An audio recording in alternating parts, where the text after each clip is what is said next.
সকালবেলাতে মা দেখি আজ উঠোনটাকে লেপছে। আজ ছিল শুক্রবার, এখন বাজে ওই সকাল আর কি 7টার কাছাকাছি। তার মধ্যে ঘুম থেকে উঠে দেখি মায়ের সমস্ত কাজ আর কি গোছানো হয়ে গেছে। আর দেখো এই যে উঠোনটাকেও লেপে দিয়েছে, এখন এত সুন্দর দেখতে লাগছে। আসলে লেপা পোছার পরে একটা অদ্ভুত রকমের সৌন্দর্য যেন সব কিছুতেই ফুটে ওঠে।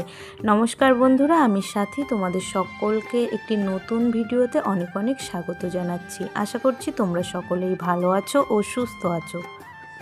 তো এই যে মা ওইদিকে উঠান লেপছে, আর বড় মা দেখি সেই ভোর 3টের সময় উঠে আর কি ধানগুলোকে সব সিদ্ধ করা হয়ে গিয়েছে।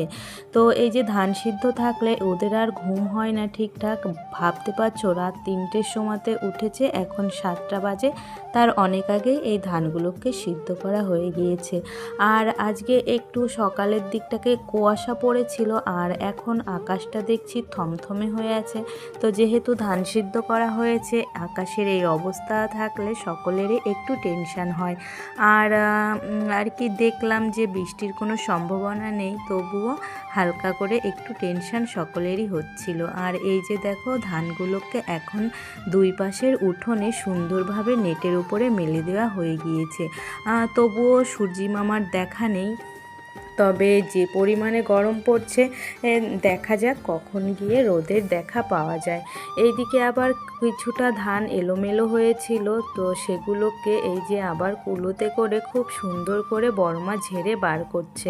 খুব বেশি ধান নেই, তবুও ওই যে আর কি গৃহিণী যাকে বলা যায়, সেটাই আর কি, মানে যতটা আর কি নিজের করে নেওয়া যায়।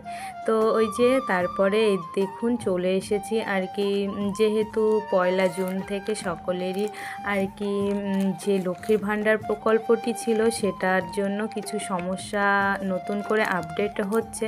তো সেটা মায়ের জন্য করতে চলে এসেছি।